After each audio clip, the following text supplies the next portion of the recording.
Eu quero ler com vocês Marcos, do capítulo 1, do verso 1 até o verso 15.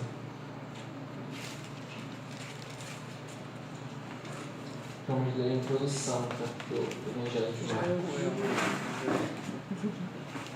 Marcos, capítulo 1, verso 1. Quem achou diz amém. Quem não achou diz fala bíblica dominical. Brincadeira. Hoje em dia não dá pra fazer mais essa piada. O pessoal tá com o celular, acha fácil. Não tem nem mais ordem, né? É só você pesquisar lá Marcos, aí aparece. Não tem mais graça. Mas eu já fui diabo no livro de Abacuque. Aí eu não sabia onde era Abacuque. Marcos 1, eu estou lendo na nova versão transformadora, tá bom? Este é o princípio das boas novas a respeito de Jesus Cristo. Se você está com uma versão Almeida, deve estar princípio do Evangelho de Jesus Cristo, não é? O Filho de Deus. Iniciou-se como o profeta Isaías descreveu. Envio o meu mensageiro adiante de ti. Ele preparará teu caminho. Ele é uma voz que clama no deserto. Preparem o caminho para a vinda do Senhor. Abram a estrada para ele. Esse mensageiro era João Batista. Ele apareceu no deserto pregando o batismo como sinal de arrependimento para o perdão de pecados. Gente de toda a Judéia, incluindo os moradores de Jerusalém, saía para ver e ouvir João. Quando confessavam os seus pecados, ele os batizava no Rio Jordão. João vestia roupas tecidas com pelos de camelo, usava um cinto de couro e alimentava-se de gafanhotos e de mel silvestre. João anunciava, depois de mim, virá alguém mais poderoso que eu, alguém tão superior que não sou digno de me abaixar e desamarrar as correias de suas sandálias. Eu os batizo com água, mas ele os batizará com o Espírito Santo. Bem, certo dia, Jesus veio de Nazaré da Galileia e João o batizou no Rio Jordão. Enquanto saía da água, viu o céu se abrir e o Espírito Santo descer sobre ele como uma pomba. E uma voz do céu disse: Você é meu Filho amado, que me dá grande alegria. Em seguida, o Espírito conduziu Jesus ao deserto, onde ele foi tentado por Satanás durante 40 dias. Estava entre os animais selvagens e os anjos o serviam. Depois que João foi preso, Jesus foi para a Galileia, onde anunciou as boas novas de Deus. Enfim, chegou o tempo prometido. Proclamava: O reino de Deus está próximo. Arrependam-se e creiam nas boas novas. Ou, como está na versão de vocês, arrependam-se e creiam no Evangelho. É muito interessante como o termo Evangelho aparece no início e no final. E no meio também. O termo Evangelho está o tempo todo aqui. O que é Evangelho? Bem, nós somos evangélicos. A gente está careca de falar isso. A gente está careca de falar abra no Evangelho de não sei o quê, ou creia no Evangelho. Mas deixa eu mudar a minha pergunta. O que é um Evangelho? Saberia me responder isso? O que é um Evangelho? Se eu te perguntasse, o que é um romance? É um gênero literário. O que é uma história em quadrinhos? Um estilo literário. O que é um relato jornalístico? É um estilo literário. Se eu escrever uma coluna de jornal, um romance, algo ia estar errado. Já pensou? Você compra o jornal O Globo e está lá Percy Jackson e o Ladrão de Raios. Isso é um negócio meio diferente, né? Você lê sobre Harry Potter, enquanto espera ler, sei lá, como foi, quais são as notícias da política atual. Ou você vai abrir um livro de romance, Crônicas de Nárnia, e está alguém, sei lá, narrando os acontecimentos políticos. Seria algo estranho. Gêneros literários têm a ver com o estilo de escrita e o conteúdo. Um evangelho é um estilo literário. Quando Marcos está escrevendo este é o princípio do Evangelho de Jesus Cristo, ele não está inventando essa palavra. Evangelho, inicialmente, não é um termo da cristandade, mas, na verdade, é um gênero literário muito comum na Antiguidade, especialmente no Império Romano. E para eu falar agora de Império Romano, eu vou pedir para que você faça um esforço mental de viagem temporal para você lembrar do seu 6º ano ou da sua quinta série, para você lembrar de como era o Império Romano. O Império Romano se trata de um dos maiores impérios da história do mundo.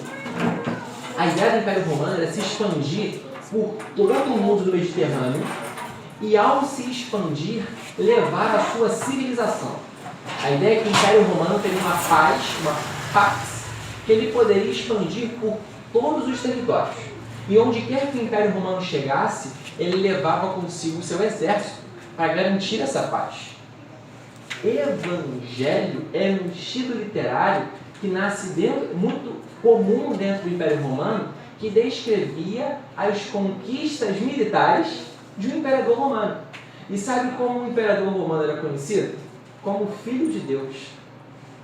Quando Marcos começa o seu evangelho, começa o seu relato escrevendo princípio do evangelho de Jesus Cristo, Filho de Deus, ele está dizendo muita coisa para quem morava dentro do Império Romano, como estava Jerusalém na época e onde a religião cristã nasce. Ele está dizendo, eu vou contar agora a história de um rei, a história de um imperador que veio para desbancar os poderes maus. Só que esse imperador não reside em Roma. Esse imperador, na verdade, ele nasce numa manjedoura. Ele nasce em Belém. Tudo bem, Marcos não vai contar a história do nascimento de Jesus, possivelmente porque os seus leitores originais já conheciam essa história. E, possivelmente, os leitores de Mateus e de Lucas, os evangelhos que contam o nascimento de Jesus, não conheciam essa história. Então, a ideia é que Mateus e Lucas contam algo que seus leitores não sabiam, e Marcos conta uma história que seus leitores, aparentemente, já sabem. Então, ele começa dizendo o seguinte, eu vou contar agora um evangelho. Eu vou contar para vocês a história de um rei, de um imperador. E esse imperador não se trata de César, que reside em Roma, mas é alguém maior do que César. É alguém maior do que qualquer rei, qualquer poder que você pode imaginar. Esse alguém se chama Jesus. E o nome Jesus é muito significativo. O nome Jesus vem do hebraico Yeshua. Os hebraístas têm discutido qual seria a pronúncia restituída de, 3 ou 4 mil anos atrás. Mas o termo Yeshua, ou para a gente, Jesus, significa literalmente Salvador. Aquele que vem salvar o seu povo. Aquele enviado por Deus para salvar um povo. Só de ler a primeira frase disso aqui, o leitor original já está pensando, cara, a partir de agora, a narração vai ser de um grande conquistador, que vai derrotar os poderes tirânicos e vai restabelecer a paz. Não só a paz, mas esse Jesus, o Salvador, vai finalmente trazer a própria paz. Detalhe, ele é mais do que só Jesus Salvador. Ele é Jesus, o Cristo. Cristo não é sobrenome de Jesus. Eu cresci pensando que era. E depois fui descobrir que não é. Cristo é um título. Cristo é a versão grega do nome Messias. Também já devem ter ouvido falar de Messias, de uma expectativa de salvação. Tanto Messias em hebraico quanto Cristo em grego significam a mesma coisa. O ungido. Ou seja, aquele pelo qual alguém colocou o óleo na cabeça. Aí você pergunta hoje, por que alguém vai botar óleo na minha cabeça? Óleo sujo, né? Imagina, vai estragar o cabelo de vocês, botando óleo na cabeça. Nada a ver. Pois bem, na antiguidade, colocar óleo na cabeça de alguém era muito significativo. Quando você pega os registros do Antigo Testamento, o ungido, aquele pelo qual alguém colocou o óleo ou azeite na cabeça, significa não só uma posição de poder, mas significa que alguém foi escolhido. Sobretudo, o título de o Messias, ou o Cristo, ou o ungido, se repete várias vezes no Antigo Testamento como uma expectativa. A ideia é que o povo judeu tem uma expectativa de um libertador. E não é só o povo judeu que tem uma expectativa de libertação, não é? Não sei quanto a vocês, eu tenho a expectativa de que alguém virá resolver finalmente o problema do Brasil. E a minha expectativa não está em quem eu vou votar no dia 29. Me parece que nenhum dos dois candidatos pode resolver o problema crônico de um Brasil completamente quebrado. Eu acho que todos nós temos problemas em casa, pessoalmente, no Brasil e no mundo. E todos nós ansiamos por um Salvador. Os judeus, há 2000 anos atrás, esperavam um Messias, um ungido, um escolhido, um Salvador. O que Marcos vai contar a partir de agora é: tem alguém que é um super conquistador, que veio para salvar o seu povo. Mais que isso, ele foi escolhido para fazer isso. Ele não é alguém que nasceu e do nada se descobriu um dia, acordou e pensou: eu tenho uma missão de salvar o mundo. Não. Ele é alguém que desde o passado foi escolhido para resolver um grande problema. O problema de salvar aqueles que estavam perdidos, de estender a paz para um mundo caótico. E assim como um imperador romano na antiguidade estenderia os limites da paz romana, colonizando os territórios dos bárbaros, esse Jesus, esse Salvador ungido, também vai ser enviado para conquistar, para estabelecer seu reinado de paz. E mais que isso, ele não é só um mero semideus, como era um imperador romano na retórica romana. Ele é o próprio Deus encarnado. Ele é o Filho de Deus. Evangelho, portanto, boa notícia, é um gênero literário. Se trata dos feitos de um conquistador que vem para conquistar.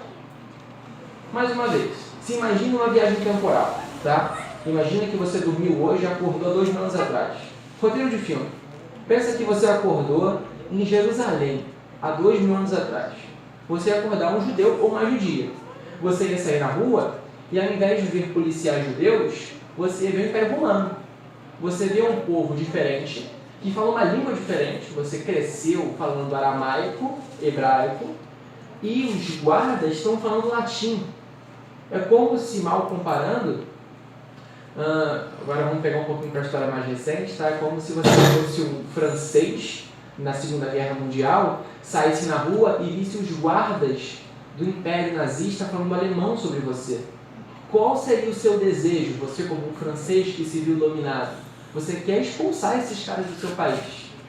O exemplo da Bíblia é a mesma coisa. Se você fosse um judeu na época de Jesus, o que você queria era expulsar esses romanos que chegaram no seu território, imporam as leis romanas e acabaram com o seu jeito de viver. Eles te impõem um outro padrão de vida, eles falam uma outra língua, eles querem que você tenha uma outra cultura, e você, como judeu, quer expulsar esse imperador, esse império pagão dominador.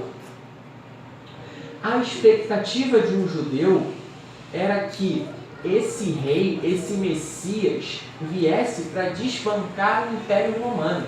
Então, quando você lê o relato do próprio Evangelho de Marcos, você vai ler vários judeus querendo que Jesus expulsasse os romanos dali, matasse o Herodes, matasse Pilatos, sentasse na cadeira e reinasse. Eles queriam ser libertos de um poder militar. Só que esse Jesus não veio destronar os poderosos do Império Romano. Esse Jesus veio para fazer outra coisa. Vamos ver o que ele faz? Bem, pois bem, uma vez posto essa introdução toda e te explicado o que é o Evangelho é um estilo literário que fala sobre a conquista de um rei. Todo rei que chega, ele tem um emissário real que vai adiante dele, faz sentido? Qual que é o emissário real desse rei imperador Jesus? Ele começa já falando no verso 2. Iniciou-se como profeta, Isaías disse: o mensageiro vem adiante de ti.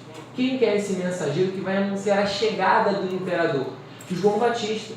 E a pregação de João Batista, você vê isso no verso 4, é: arrependa-se. Arrependa-se dos seus pecados. Curiosamente, logo depois de João Batista, Jesus não fala. Outra pessoa fala. Quem fala? Lá no verso 9 até o verso 11, Jesus vai até João Batista, ele vai para ser batizado, e bem, para ser batizado você tem que confessar pecado, certo? Esse Jesus não tem pecado. Esse Jesus é um Salvador. Então ele chega, pensa na cena, tá? Eles são primos, aliás, Jesus e João Batista são primos. Então ele chega, e aí primo, tudo bem? Aí João Batista: não, eu não sou digno de te batizar. Não? Jesus falando agora, não, eu vim, vou cumprir todo o ritual, eu vou me batizar sim. Aí João Batista, tá, mas você não tem pecado para confessar. Aí Jesus, eu sei. E no momento que Jesus é batizado, quem faz uma declaração sobre Jesus não é João Batista. Se você chegasse no Rio Jordão para ser batizado por João Batista, você chegava e falava, ó, João Batista, fiz X, Y, Z. Aí João Batista chegava, te batizava, tá arrependido? Tô. Te tirava e falava, tá perdoado. Em nome de Jesus, não. Tá perdoado em nome de Deus. Jesus não tem o que confessar. Então ele chega no Rio Jordão, é batizado, e quem declara algo sobre ele é o próprio Deus. O que Deus declara sobre Jesus? Você, meu filho. Ele está declarando o que Marcos já coloca desde o início. O imperador romano se dizia filho dos deuses. Jesus ouve do próprio Deus: você é meu filho, o meu prazer está em você. E é no final de toda essa narrativa de que o rei fala. É como se é um cortejo real. Como se Marcos enunciasse, a partir de agora vem a história do rei. E aí vem o emissário real e fala, o rei está chegando, se arrepende. E logo depois o próprio Deus fala, esse que é o rei é o meu filho, ouçam ele, eu tenho meu prazer nele, dê ouvidos a ele. E logo depois aparece Jesus. Esse Jesus imperador, esse Jesus rei conquistador, ele vem para libertar o seu povo, ele vem para acabar com os inimigos. Na expectativa de um judeu, qual era o inimigo? O Império Romano. A primeira fala de Jesus para um judeu era tipo assim, vamos acabar com essa corja aí e vamos estabelecer o reinado de paz de Jesus. Aí os judeus, é isso aí. É isso que está no texto? Não é isso que está no texto. Jesus poderia chegar e falar, vamos botar fogo em Brasília, é isso aí. Jesus fala isso? Não, Jesus não fala isso. Jesus fala, vamos tomar alergia. Não, Jesus não fala isso. Jesus fala, arrependam-se. Ele fala para quem? Para Roma? Não somente. Ele fala para todo aquele que ouve. Veja bem, vamos lá. Se um conquistador vem para conquistar, ele diz arrependa-se para quem? Para o usurpador, certo? Pensa comigo aqui, um rei vai conquistar um lugar. Então ele diz o seguinte para o rei do lugar, o governante do lugar. Ou você se arrepende e você passa a ser meu vassalo, ou então eu passo a espada em você e eu vou conquistar esse território. Essa é a lógica de um conquistador. Era assim que o imperador romano fazia. Ele chegava e falava, a partir de agora esse lugar aqui é pertencente ao Império Romano. Ou você se sujeita a mim, ou você está fora da jogada, eu acabo com você. Essa era a ideia do Império Romano. Quando Jesus chega, ele vai falar, ele também é o Filho de Deus. Ele é maior que o próprio imperador.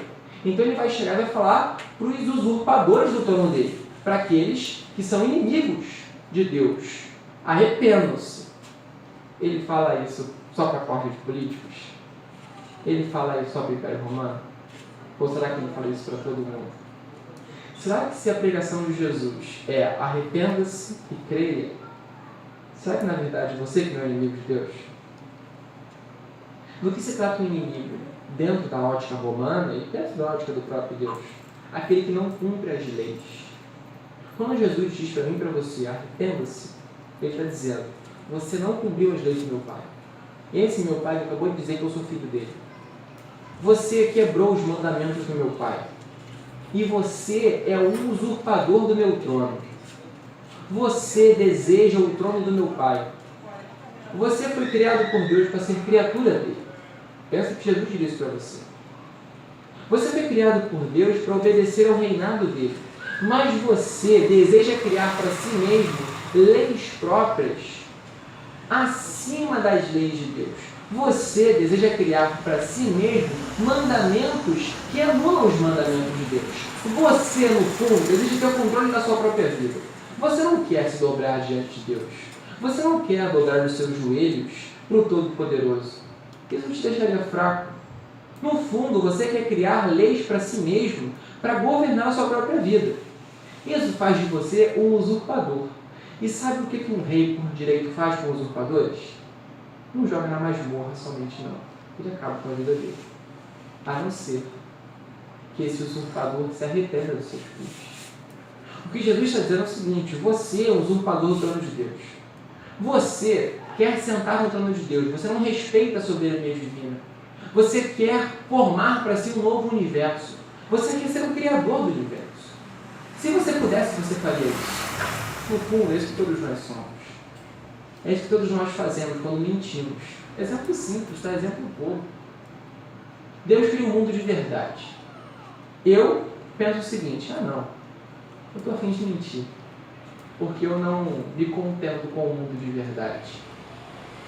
Esse é um exemplo bobo de como nós criamos para si leis que anulam as leis de Deus. E no fundo querem dizer para ele: eu sei melhor do que você como criar o mundo. Eu sei melhor do que você como gerir o mundo. Eu sei melhor do que você como fazer leis para o mundo. Eu e você somos usurpadores e estamos completamente arruinados, porque somos usurpadores na frente do imperador, o rei de toda a terra, o próprio Filho de Deus. E agora, esse imperador chega diante de nós e fala: arrependa-se e creia no Evangelho. E agora faz o looping, volta para o início. E qual é o Evangelho? A história de um rei que conquista e vem para salvar. Conquistar do quê? Do Império Romano? Não, conquistar você. Conquistar o seu coração do Império das Trevas. Conquistar você que é rebelde. Fazer com que você se ajoelhe diante dele com a seguinte mensagem: você merecia estar morto diante de Deus Todo-Poderoso, porque você é um usurpador diante da glória dele. Mas, se você estiver disposto a se arrepender dos seus maus caminhos e crer na mensagem desse Salvador Jesus Cristo, há esperança para você. Você pode fazer parte do reino de Deus. Você pode fazer parte do reino de paz desse imperador. E do que se trata crer? Se trata em crer nessa história, a história que vai do capítulo 1 e se fecha como um ápice no capítulo 16 de Marcos. A história de um Jesus que anda com pessoas, que ensina coisas maravilhosas, que faz coisas maravilhosas, que vai até Jerusalém, na chamada Semana da Paixão, que se entrega para morrer numa cruz, o instrumento de tortura do Império Romano, que morre numa cruz pelos nossos pecados contra Deus, que ressuscita no domingo de manhã, que ascende aos céus e que promete que vai voltar. Se você estiver disposto a crer nesse anúncio, de crer nesse evangelho, nessa notícia de um rei que veio para conquistar, acabar com o poder do pecado, conquistar o seu coração, se você estiver disposto a se arrepender dos seus pecados, se arrepender da sua prepotência de sentar no trono de Deus e criar mandamentos próprios, se você estiver disposto a andar junto com esse rei e crer nele, então você será colocado dentro do reino do Pai dele. E o Pai dele vai trabalhar em você. E caminhando junto com Jesus, esse rei com direito de toda a terra, o seu coração rebelde vai ser transformado num coração dócil e amável. E então você vai ser como um João Batista, vai andar por aí anunciando a mesma mensagem de Jesus. Arrependa-se e creia nele. Arrependa-se e creia nele. Por quê? Porque ele é um Salvador. Ele é o ungido de Deus. Ele é o escolhido de Deus. Ele é o próprio Filho de Deus. E veio para conquistar o meu e o teu coração rebelde. Para fazer com que saibamos, aprendamos a obedecer os mandamentos de Deus. Ele veio conquistar o trono dos usurpadores. Os usurpadores da glória de Deus somos eu e somos você. Mas Cristo te oferece hoje a oportunidade, mais uma vez, arrependa-se e creia no Evangelho. Todas as vezes que você pecar e desobedecer os mandamentos de Deus, arrependa-se e creia no Evangelho. Arrependimento e fé não é somente a entrada no reino de Deus, é o caminho do reino de Deus.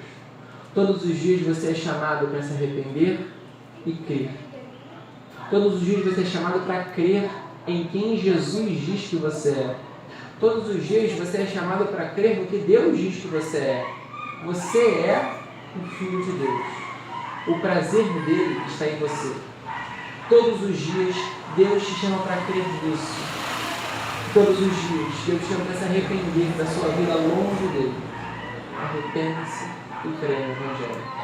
A cena seguinte é isso. Eu não vou entrar nessa cena, mas a cena seguinte é isso. É depois que Jesus fala, o reino de Deus chegou.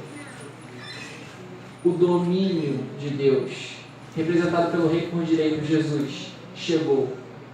Talvez na sua tradução está, o reino de Deus está próximo. No grego, essa ideia de próximo, tem dois jeitos de falar próximo. Tem próximo de temporalidade, ou seja, o sermão está próximo de acabar. Ou tem a ideia de eu estou próximo ao Marcelo. A ideia do grego é essa. O reino de Deus está próximo. O reino de Deus literalmente está à distância de um palmo. Quem era o reino de Deus? Era o rei que estava na frente deles. Jesus. O reino chegou. O rei chegou. E ou você se dobra diante dele, do rei por direito, ou ele acaba com você. Ou você se gira diante dele, porque o seu coração se dobrou a ele. Ou você vai se ajoelhar por diante dele, no dia final. Você não tem opção. Ele é o rei por direito. Ele é o imperador maior do que o Império Romano. Ele é o próprio Filho de Deus. E você vai se ajoelhar diante dele, queira você ou não. O chamado de Jesus não é tão dócil assim. O chamado de Jesus é: eu sou o rei por direito. Se arrependa de tentar reinar sobre a sua vida. Reconheça de que eu sou o rei. Reconheça que os mandamentos do meu Pai são as regras pelas quais você deve adotar a sua vida. Se você ouvir isso e crer nessa mensagem, você não só será salvo da condenação eterna, mas você vai passar a andar comigo.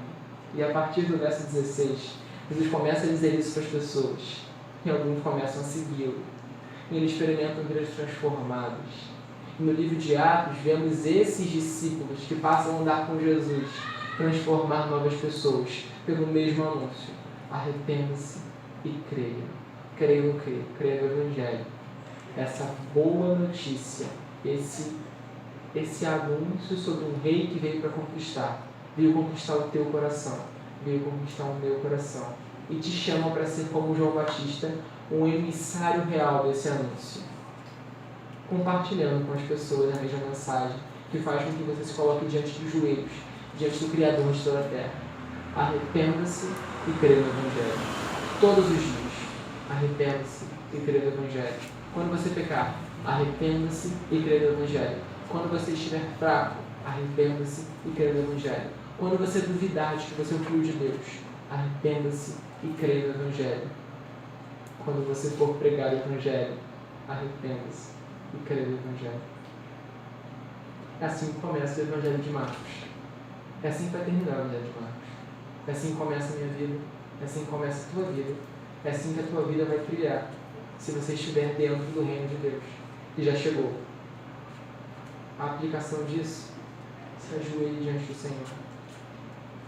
Em oração, quando você se ajoelha diante do Senhor, você reconhece, faz com que o seu próprio corpo reconheça: há um rei por direito.